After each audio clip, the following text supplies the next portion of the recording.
Electronic Entertainment Exposition was the very first of its kind, a massive global trade expo that was 100% devoted to the video game industry. Walk into the first E3, it's like gamers Disneyland.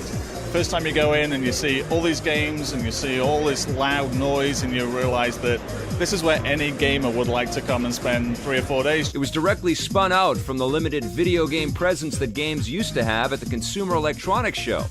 By 1995, and after the enormous success of the Sega Genesis and Super Nintendo Entertainment System, video games had proven they were big enough for a show of their own. Kids and adults alike are going to be more exposed to the fun and excitement of interactive games in the next few years than they've ever been before. E3 1995 was filled with lots of players in the games business, including Sega, Nintendo. Nintendo is coming to this show with a whole library of some spectacular new software. And video game stalwart Atari, who was busy showing off its Jaguar and Lynx systems.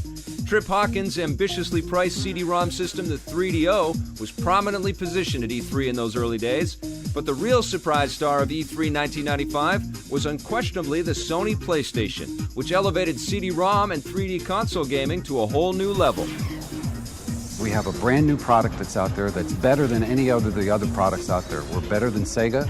We're better than Nintendo. We've got better graphics. We've got more developers lined up for the product. We have superior technology. And of course, we have the brand name Sony. The original video game system, Pong, is right here.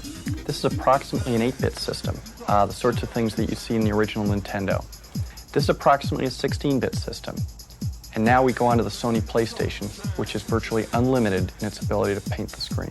Sony also kicked off a legacy of historic parties at E3 in 1995, where celebrities mingled with game makers and the media. Remember the launch party for the original Sony PlayStation at Sony Pictures Lot in Culver City? Michael Jackson showed up, and he spent about half the party hanging out inside the ice cream parlor. Sneaking people into the Sony party. That's got to be one of the highlights. You get the wristband, you run people out, and it's like you're trying to take people across the border. Of course, as longtime viewers of Electric Playground already know, E3 1995 is where I first met the inimitable Tommy Tallarico. How do you say your last name?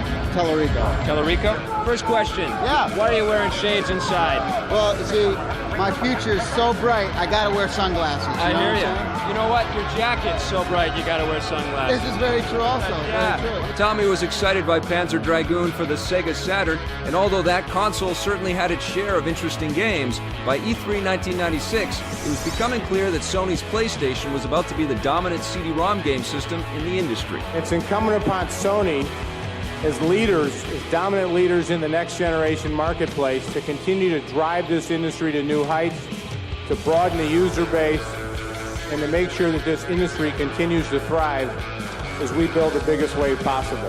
The 3DO was dying quickly, and no one was interested in the Jaguar's CD-ROM add-on or its VR helmet for that matter. Nintendo, ever the renegade, chose to skip the CD-ROM revolution and delivered instead another cartridge-based system in the Nintendo 64, and showed the world how to make the move to 3D platform gaming with Super Mario 64. Sony was doing everything it could to build mascot hype of its own with Crash Bandicoot, and Eidos also had a certified sensation with its game, Tomb Raider.